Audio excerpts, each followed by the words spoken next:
এটা হচ্ছে আমার একটা ব্রাইডাল দিনের স্টোরি। আর এটা ছিল 20 ফেব্রুয়ারি। কাজটা ছিল অনেক দূরে, তাই আমাদের ভোরবেলা বেরোতে হয়েছিল। ছিল সাঁতরাগাছিতে। তো সকালে বৃদ্ধি থেকে কাজ ছিল বলে আমরা সকাল 6:30টায় বেরিয়ে গেছিলাম। তো দেখো আমরা দেখতে দেখতে রাস্তা সুন্দর ভিউ দেখতে দেখতে আমরা যাচ্ছি। তো এবার আমার জেঠু না সেই সময় মারা গেছিলো, ওই জন্য আমি বাইরের কোনো খাবার খাচ্ছিলাম না, তাই ব্যাগ ভর্তি করে আমাকে খাবার নিয়ে যেতে হয়েছে। তো প্রথমেই দেখতে পেলে বিস্কিট, টক দই, ভ্যারাইটি বিস্কিট, এখানে রয়েছে ওটস। তারপরে দেখো এই কন্টেনার ভর্তি করে আমি নিয়ে গেছি হচ্ছে ড্রাই ফ্রুটস, তার সাথে কলা। এছাড়াও আমি আরও অনেক কিছু নিয়ে গেছি, এর মধ্যে রয়েছে মধু, যেটা হচ্ছে আমার ওটস দিয়ে খাবো বলে। তারপর শুরু হয়ে গেছে গাড়িতেই আমাদের খাওয়া দাওয়া। দেন আমরা পৌঁছে যাই আমাদের লোকেশানে, যেখানে আমাদের লোকেশান দিয়েছিল। গিয়ে ফোন করছি ক্লায়েন্টকে, ক্লায়েন্ট ধরছে না আমাদের ফোন, সেই জন্য আমরা রাস্তায় বসে রয়েছি। আর শরীরটা সেদিন আমার প্রচণ্ড খারাপ ছিল, যার জন্য আমি ভাবলাম একটু ডাবের জল খেয়ে নিই। দুজন মিলে একটু ডাবের জল খেয়ে নিলাম। তারপর ব্রাইড ফোন করে বললো যে আমাদের আরেকটু আগে আসতে হবে। দেন ব্রাইডের বাড়িতে আমরা পৌঁছে যাই। ব্রাইড আমাদেরকে বললো বসতে। দেন ওর বৃদ্ধি লুক। আর 20 ফেব্রুয়ারি জানো প্রচণ্ড বৃষ্টি হয়েছে, আর যাদের বিয়ে ছিল সেদিনকার সব তছনছ হয়ে গেছে হালদির। একটু দেখে নাও।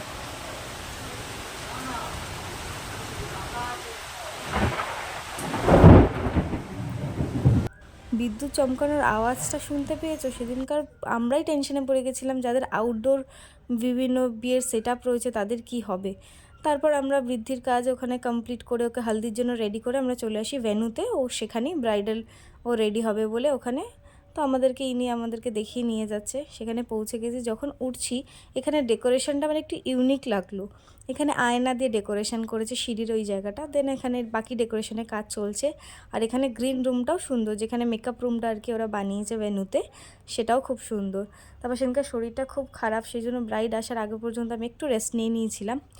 আর ব্রাইড চলে এসছে, ব্রাইডের বিফোর লুকটা দেখে নাও। তার সাথে ব্রাইডের মাথায় সেদিনকার প্রচণ্ড হেয়ার কম, মানে ছিলই না, মানে বুঝতে পারছো স্ক্যাল্প কতটা দেখা যাচ্ছে। সকালবেলা ক্রিম্পিং করা ছিল, তো শ্যাম্পু করিনি, তাও অনেকটা ভলিউম রয়েছে, কিন্তু একদমই হেয়ার ছিল না, খুব থিন আর একদম ফাঁকা।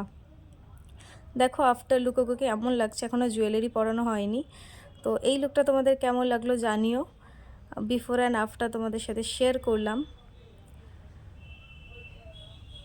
আশা করি তোমাদের ভালো লাগবে। এরকম ভিডিও আমি আরও নিয়ে আসার চেষ্টা করব। তারপরে ওকে কমপ্লিট করে নেওয়ার পরে আমরা চলে আসি। সেদিনকার আমার যে অ্যাসিস্ট্যান্ট ছিল সেও গাড়িতে বেশিক্ষণ ট্রাভেল করতে পারে না, ওরও শরীরটা খারাপ লাগছিল, দুজনেই সেদিন পেশেন্ট হয়ে গেছিলাম। যাই হোক, থ্যাংক ইউ।